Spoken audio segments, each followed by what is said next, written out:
You are listening to ProveText, a Glossa House podcast exploring Scripture with Dr. T. Michael W. Halcomb and Dr. Frederick J. Long. Welcome and enjoy.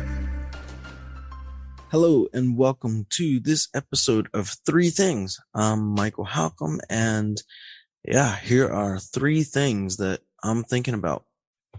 It's October 2022, and Halloween is on the horizon. Maybe you're celebrating it today. Maybe you're refusing to celebrate it. I would encourage you to type in to Google Halcomb and then put in quotes, rethinking Halloween. I wrote in a blog post, I think back in 2007, so a long time ago, a decade and a half or so ago. And the title of that article was Rethinking Halloween, a Christian Viewpoint. And in it, I share the history of Halloween and argue that, in fact, it's a very Christian holiday and a very Christian thing to celebrate, that it's simply just a myth to say it's a pagan holiday. That's a cultural myth. So I just Google that. You'll probably find the 2010 version of it on Google, but Halcomb, in quotes, rethinking Halloween. So I offer you to that. That's something I'm thinking about today.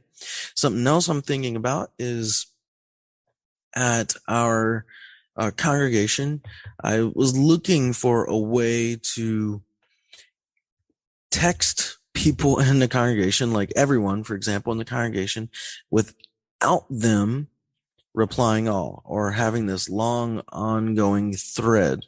Right? Everybody knows how miserable it can be to be in a group chat, and Android users cannot yet leave group chats. And so one really cool resource that I found recently is called Flocknote. Just go to Flocknote.com and you can see what that's all about. But it allows you to text everyone for free up to 40 people. If you do more than 40 people, there's a small fee per month. But it allows you to text everyone, and there is no reply all. You can even set it up to where if they reply, you get notifications or you don't.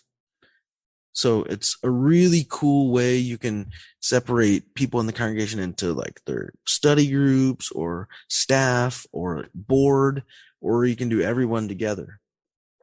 It's pretty neat and a really quick and handy way and free to reach out to people with really one-way communication to trim all of those instances where people get stuck in group threads.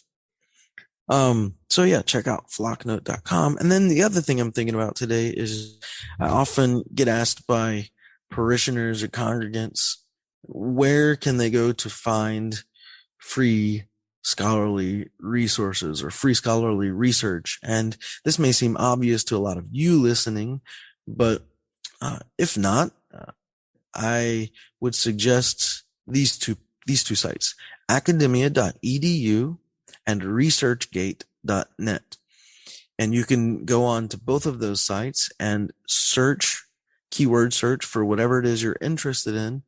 And tons of times, scholars will have uploaded book essays on there or journal essays on there, sometimes full books.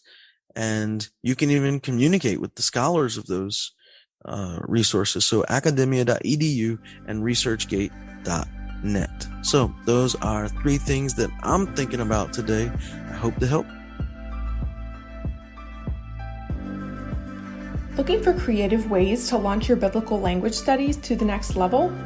We here at Glossa House create resources with you in mind. We've created a stock of innovative and cutting-edge audio, video, digital, and print resources to help you reach your language goals. Visit glossahouse.com to find what you've been looking for. Glossa House, language resources for the global community.